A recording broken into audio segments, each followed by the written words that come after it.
Okie pokey weirdos, Reverie cosplay at your service. And welcome to my world of cosplay shenaniganry. Let's talk about the backstory of my adorable little hellhound. Shall we? Yoo-hoo! Steady! Oh my gosh, there's so much fluff.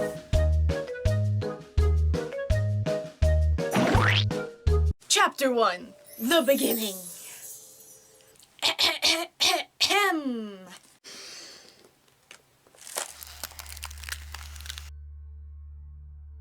Our heroine trudged through the blackness of the forest crepuscule, all living things around her poisoned by hatred from centuries of mistreatment and distrust. Monsters of darkness called the Tormentors, staying close on her heels. It would have been effortless to allow their misty, shadowed bodies to engulf her. It would have been easy to listen to their whispers, the repeated words of, "You're going the wrong way. Turn back.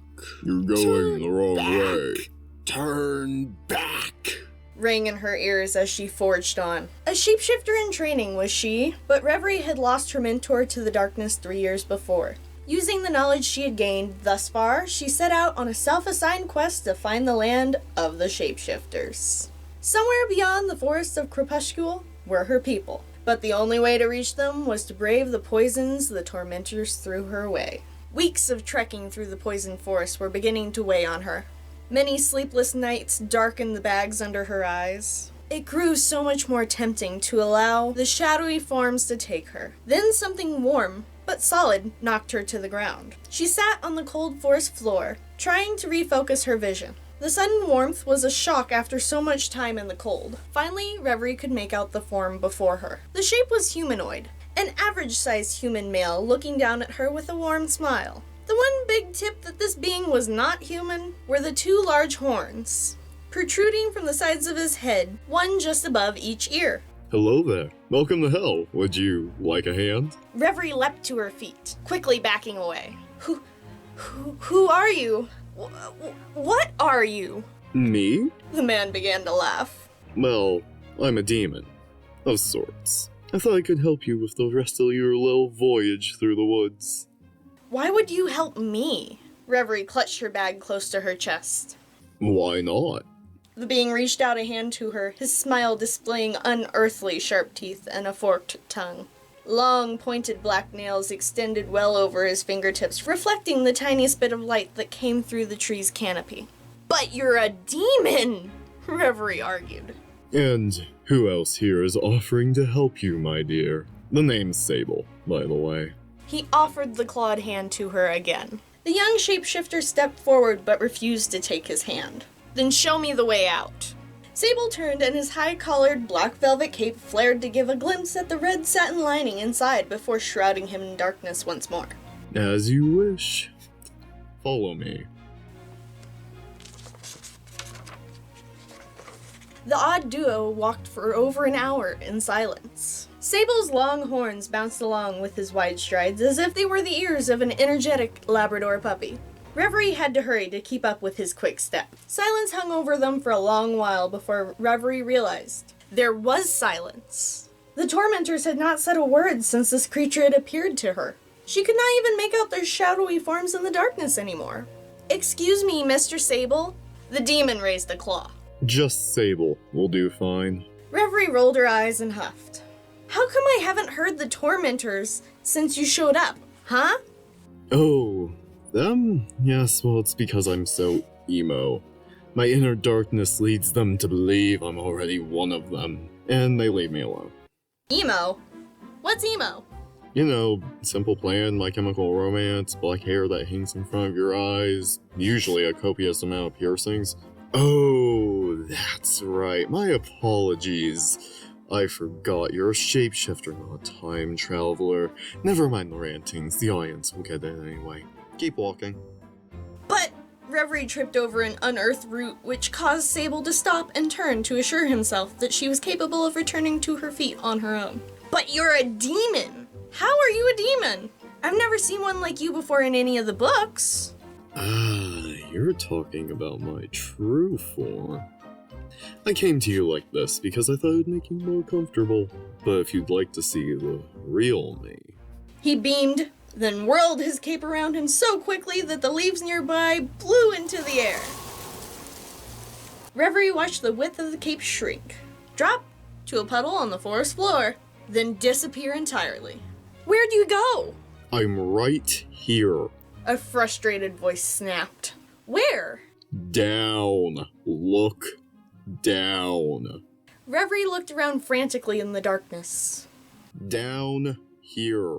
When the shapeshifter looked down, she caught the glint of a rainbow light. Tilting her head to the side, she could make out something the size and a similar shape to a barn cat. The difference in shape to a barn cat being a long neck and reptilian head. Objects behind the form seemed to stretch and blur as if reflected through a glass of water. The translucent creature flicked its pointed tail from side to side in satisfaction.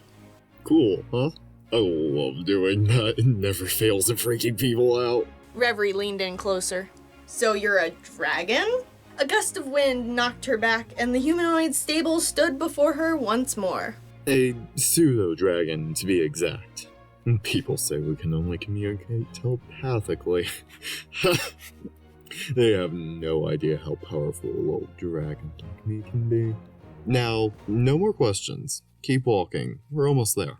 Gradually, the light surrounding them grew. Reverie's eyes fought to adjust to the brightness. And thusly, there's your exit, my little shapeshifter. Sable pointed a claw to a large gap between two slumping trees that allowed sunlight to pull at the tree's roots. Reverie bounced with excitement and moved to exit the forest crepuscule, but paused when Sable did not budge. Aren't you coming? Oh, you wanted me to come with you? I thought, well, actually, I don't know what I thought.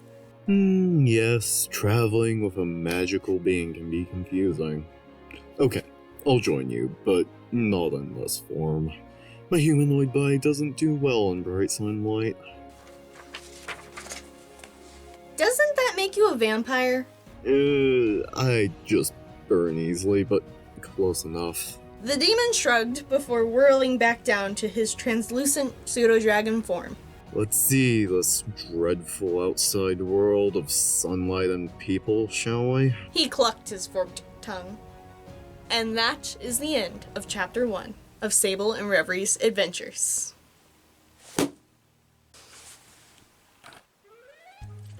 Focus? Okay. And now I want to give a huge thank you to all of my subscribers thus far, because even while I took that month-long sabbatical, my channel was still growing in subscribers, likes, comments, and I greatly appreciate it. To see so many supporters blows my mind, and I thank you as much as I can. Can you say desperate content creator?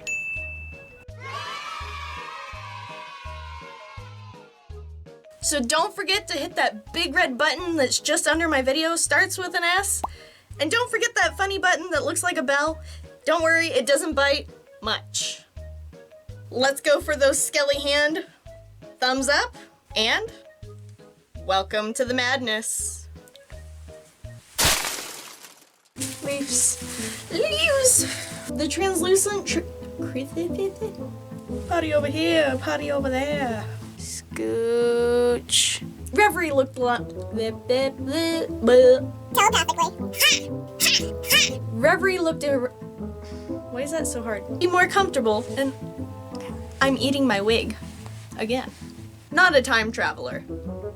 Oop. Forest crepuscule. Crepuscule. I gotta look up that word again.